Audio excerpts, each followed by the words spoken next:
Okay, let's do this, shall we? I do that to make sure that my audio and video sync up.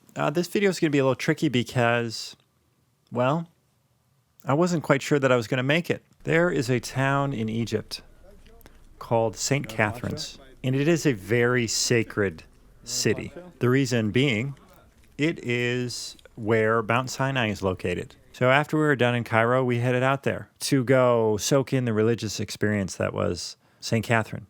So join me on my first ever pilgrimage. I've never made a pilgrimage before, but I'm making a pilgrimage to St. Catherine, and I want you to come with me.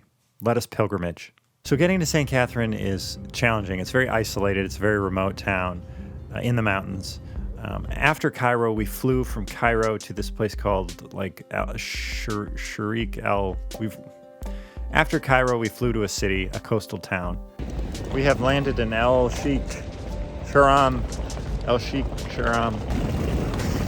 So we're going to St. Catherine's, I think, some big old church. And then we're going to sleep because 2 a.m. we got to wake up to climb Mount Sinai. And from there we had to drive. Now driving to St. Catherine is challenging because they only let you go in convoys. So every car, truck, van, bus heads to a checkpoint, and that checkpoint only lets everyone go at once at certain times of the day and evening. I think there's like 4 times throughout a day that you can go. We headed out in our checkpoint and we got to St. Catherine pretty late in the evening. All right, we just got to St. Catherine's. Those lights right there, that's the foot. That's how you get to Mount Sinai. So that evening, we all went to bed because half of the group was going to wake up at 2 in the morning to begin a trek up to the top of Mount Sinai to see the sunrise. This was optional. I instead elected to simply Google image search what the top of Mount Sinai looked like at the sunrise. Had a long, honest conversation with myself during all of that travel, and I decided that I cannot make that trek. So I looked at some pictures and elected to sleep until 8 a.m., which I'm very confident with my choice and my decision. Oh, good morning. We're at St. Catherine's. Oh, this is my room. I should show it to you. I'm at St. Catherine's in the hills, and this is my little hut. That's where I slept. This is where my hut. This is my bathroom. The shower is part of the bathroom. Just all the same floor. Pretty neat. I'm gonna go get breakfast now. I had another room. There's another spare room. Kind of late.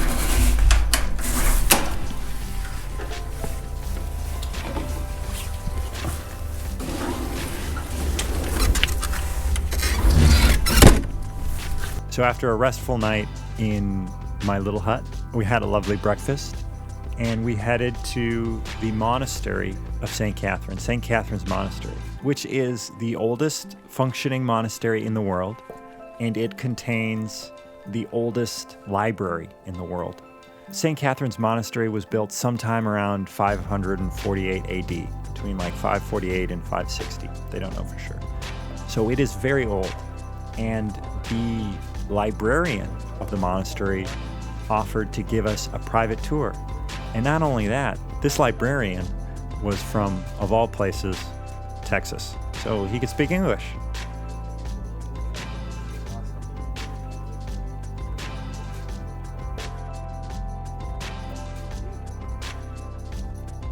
This man, Father Justin Sinaites, I think I'm pronouncing his last name right. Sinaites?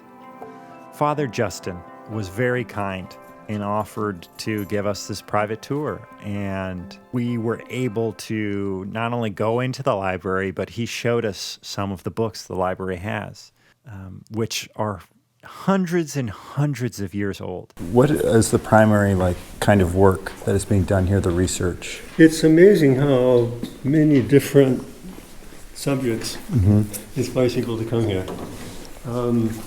Recent research, one person came here and he realized that in earlier times they would translate the Greek services to Syriac and Georgian, and later the Greek would change. So if you want to see the earlier level of the Greek, you have to look at the Syriac and the Georgian. So from the Syriac and Georgian manuscripts here at Sinai, he was able to reconstruct what kind of services they had in Jerusalem in the 10th century. Wow. And he took out one in particular that was like gold-plated, and you could see the detail of the carvings. So that you see the cross. This is an 11th century copy of the Gospels, divided up for reading in the church. On the weekdays you have it like this, so that you see the cross, and on Sundays you turn it over and you see the resurrection. So this is what allowed the manuscript to be used liturgically in the church. But here's one example. This is the beginning of the Gospel of St. Luke. You have a very beautiful painting. And if you look carefully, the letters on the first page are all done in gold. And there's a border here with a fountain and birds and even little greyhounds. And the title is here in the frame, and then you begin. Only the first page has letters in gold, and then you have the words with the accents written in the dark colored ink, and the red that you see is musical notation. The passages of the gospel were never just read in the spoken voice, they were intoned, and this is a key. Here your voice goes up, here it goes down, here you make a break. So this is like very ancient music notation. Yeah. So, and they just were works of art. I mean, it was very impressive to see the detail in which these books were made. And it's interesting to consider how art and religion were intertwined back in the day, because so much art was focused on religion. It was a way of communicating religious ideas and religious history was through art. And he was talking about how each book was very intense to produce, very labor intensive. And so would multiple kind of people work on a book like this, like an artist? The parchment was a very complex task. It would have been prepared by a whole team. Yep. The preparation of the parchment for binding would have been another person, and usually texts like this were written by one scribe for uniformity, and then the illuminations were added after the text was written. And then the last step would be to sew all these leaves together to make the binding. It was months. It wasn't years, but it would have been months. And someone asked how much they're worth, and he told the story. And it ended up belonging to a Bible college, and they decided they needed the money. They don't really need this manuscript that you're almost afraid to touch. So they put it up for sale. It went for, they've never disclosed the price. It was for sure several $1 million, and now it's one of the treasures of the Metropolitan Museum in New York City. I'll leave this open, come by and look at it. It's written on parchment, it's very beautifully preserved. This was made in Constantinople. That's where most of these great, beautiful works of art were created. In Sinai, it's thought that there were some illuminated manuscripts produced here, but Sinai was always very remote, very poor. It was difficult to bring materials here, to have skilled artists, and it takes a lot of complexity to make the gold leaf, to apply everything, to get all the pigments, and then to have trained artists create such a work of art. That was done mostly in Constantinople. Real gold.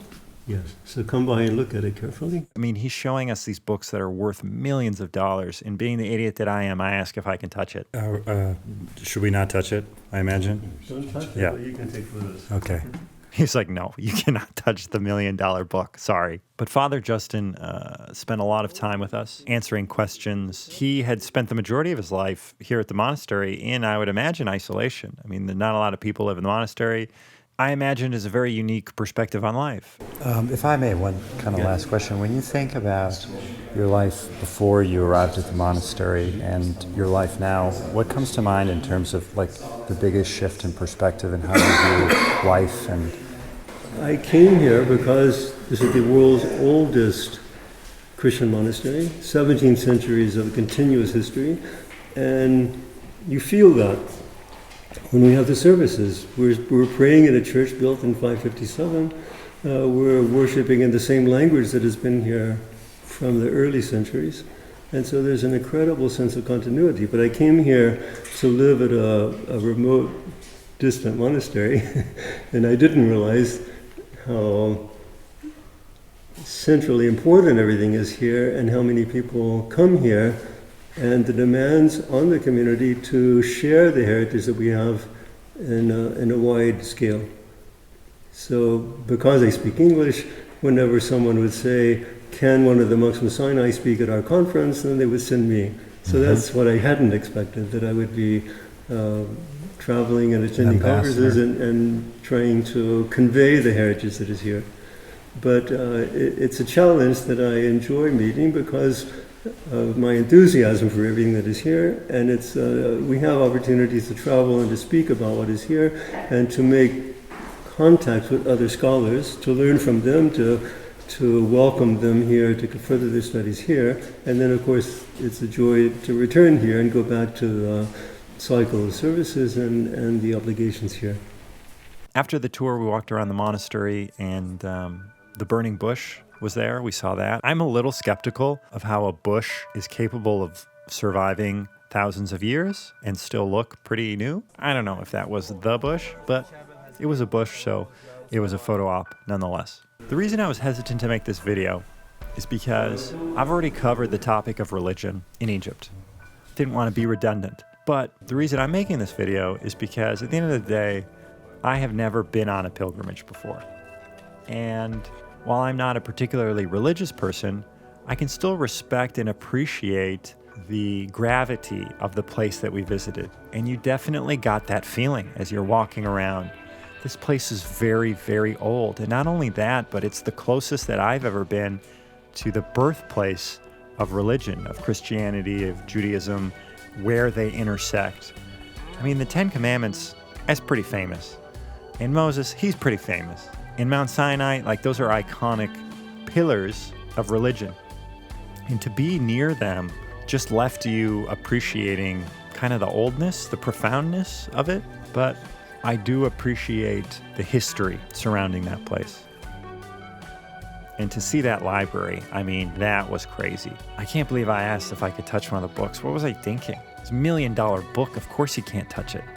So yeah, that was our tour of St. Catherine in the monastery, in the birthplace. Not the birthplace. I wonder what would be the birthplace of Christianity. What would you call that? So if you're looking for a place to pilgrimage, I would highly recommend St. Catherine. Stay in the huts. If you want to wake up at 2 in the morning to go climb the top of Mount Sinai, you can do that. Or you could be like me and just Google pictures. Look at some pictures, call it a day, and get some sleep. All right, we'll see how this one turns out. Bye-bye.